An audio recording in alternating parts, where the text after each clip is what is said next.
आज की इस वीडियो में हम सॉल्व करने वाले हैं क्लास 8 के एक्सरसाइज 2.2 के 2 नंबर को। इससे पहले वाले वीडियो में मैंने 1 नंबर सॉल्व कर चुका हूँ। आज मैं सॉल्व करूँगा 2 नंबर। इसमें क्वेश्चन कह रहा है, यदि किसी आयत की लंबाई और चौड़ाई का अंतर 5 है। कोई आयत है जिसकी लंबाई और चौड़ाई का अंतर 5 है, यानी कि अगर लंबाई 10 है तो चौड़ाई 5 होगा, लंबाई 20 है तो चौड़ाई 15 होगा, लंबाई 50 है तो चौड़ाई 45 होगा। 5 ही का अंतर होगा और परिमिति 110 मीटर है, मतलब कि चारों ओर की जो दूरी है वो 110 मीटर है। तो लंबाई एवं चौड़ाई ज्ञात करें। हमें सिर्फ अंतर दिया गया है, कितना कम है चौड़ाई लंबाई से, लेकिन लंबाई क्या है चौड़ाई क्या है ये हमें ज्ञात करना है। तो ये सब जितने भी मैथ होता है इसमें माना जाता है, अक्सर वही माना जाता है जो हमें निकालना है। हमें क्या निकालना है? लंबाई और चौड़ाई। तो हमें मानना पड़ेगा, माने कि लंबाई बराबर x, मान लिया लंबाई बराबर x, माना लंबाई बराबर x। तो आगे कहता है कि लंबाई जो है, लंबाई से चौड़ाई 5 कम है, तो चौड़ाई क्या होनी चाहिए? x में से 5 घटा देंगे तो वो चौड़ाई निकलना चाहिए, क्योंकि अगर लंबाई 50 होता है तो चौड़ाई 45 होना चाहिए था। अगर ये 50 रहता तो 5 घटा दिए तो चौड़ाई निकल जाता मेरा। तो लंबाई से चौड़ाई 5 कम है, तो बोलेंगे तो चौड़ाई बराबर x माइनस 5, इस यानी जो भी लंबाई है उससे 5 कम है, इसका कहने का मतलब ये है। तो x और लंबाई और चौड़ाई मैंने मान लिया। क्वेश्चन में परिमिति दिया हुआ है, क्वेश्चन में परिमिति दिया हुआ 110 मीटर, इसको भी लिख लेते हैं। परिमिति बराबर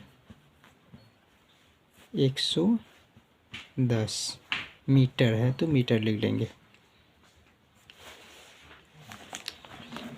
अब देखेंगे एक चीज़ हम जानते हैं, तो पहले आयत बना लेते हैं साइड में कहीं भी नीचे।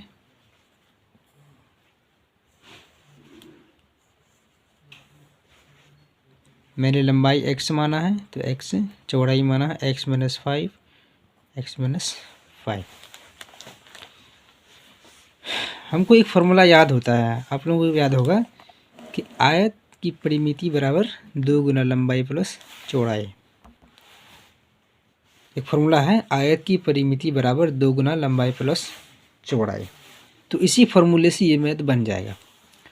तो इस फार्मूले में जो कुछ है वो हम बैठाते चलेंगे। जैसे कि परिमिति है, तो परिमिति क्या है? 110 मीटर, जो क्वेश्चन में दिया हुआ था। तो 110 मीटर परिमिति की जगह बराबर 2 की जगह 2 रहेगा। लंबाई मैंने खुद से माना है x है तो x बैठाएंगे, प्लस चौड़ाई क्या क्या माना है? x minus 5, x minus 5। अब यहाँ तक आने के बाद बस बिल्कुल आसान है, इसको सॉल्व कर दीजिए, खुद ब खुद आंसर आ जाएंगे। 110 के 110, इसको जोड़ेंगे तो 2x माइनस 5 का 5 रहेगा। 110 बराबर 2x गुना 2 4x माइनस 5 गुना 2 10। अब इस 4x को इधर कर देते हैं तो माइनस 4x, चूँकि इधर प्लस में है, माइनस 10 अपनी जगह रहेगा, और इस 10 को भी इधर कर देना है, माइनस 110। ये 10 को 110 को इधर किए तो इधर माइनस में आ गया, इधर प्लस में है, ये जुट सकता है। माइनस 4x बराबर माइनस 120।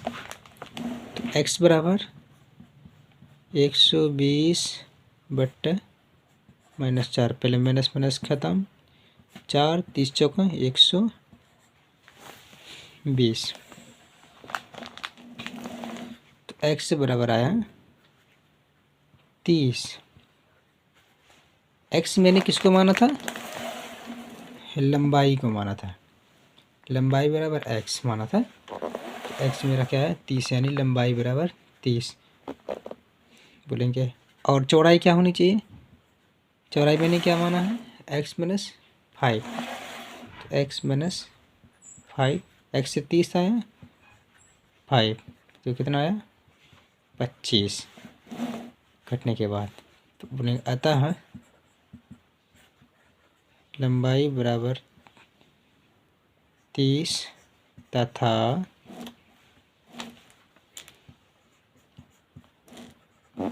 चौड़ाई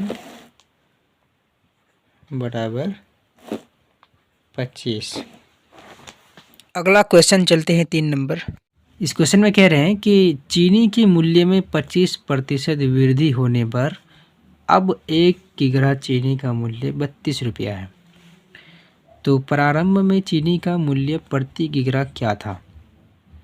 क्या कह रहा है कि चीनी के मूल्य में 25% की वृद्धि, यानी जो भी रेट था वो रेट तो दिया हुआ नहीं है, लेकिन उस रेट में 25% दाम बढ़ गया, तो अब वही चीनी का दाम हो गया 32 रुपये।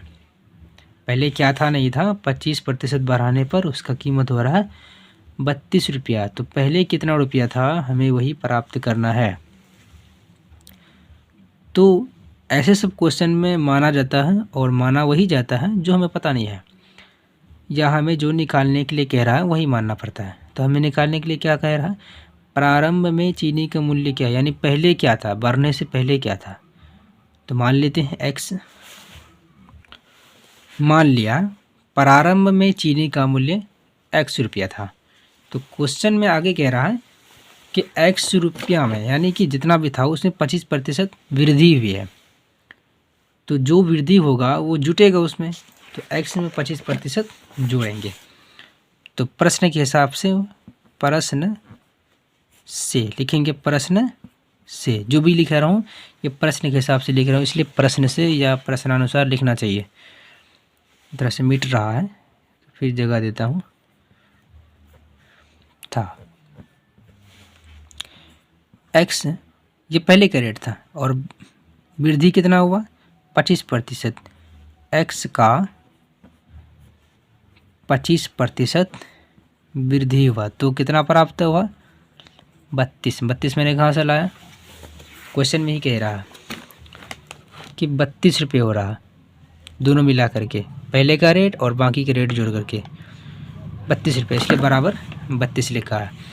x का 25% कैसे लिखें? ये कह रहा है कि 25% वृद्धि हुआ, तो 25% लिख दिए। अब x कहाँ से लाए? डबल x कैसे हुआ? एक x से पहले का, एक x जो है इसका 25, ये इतना तो लिखना पड़ेगा। तो अब x प्लस x का के बदले गुना 25% का बदले 100 बराबर 32।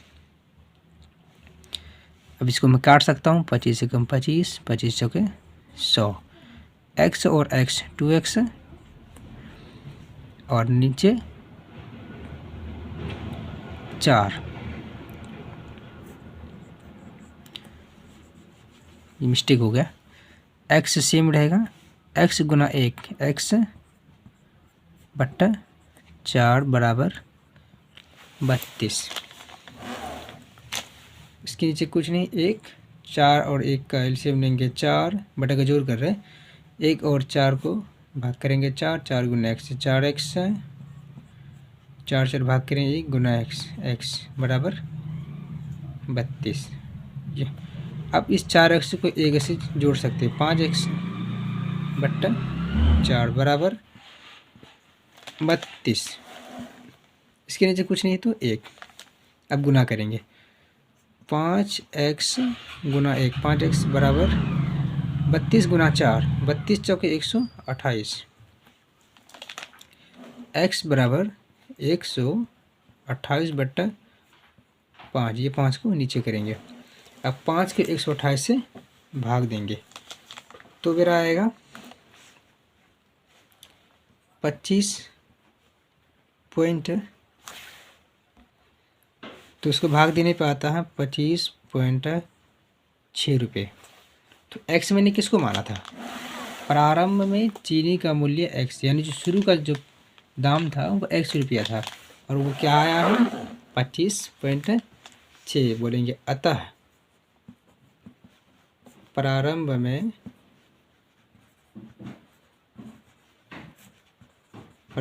में चीनी का मूल्य बराबर 25.6 रुपया। मेरी उम्मीद है कि मेरे तरफ से समझाई गई ये सारी मैथें आपको ज़रूर समझ में आ गई होगी। लेकिन क्या ये मेरी उम्मीद सही है? हाँ या ना कमेंट में ज़रूर बताएं। यदि आप अगला वीडियो और भी देखना चाहते हैं तो चैनल को ज़रूर सब्सक्राइब कर लें, ताकि आने वाले वीडियो आपको सबसे पहले आसानी से मिल सके।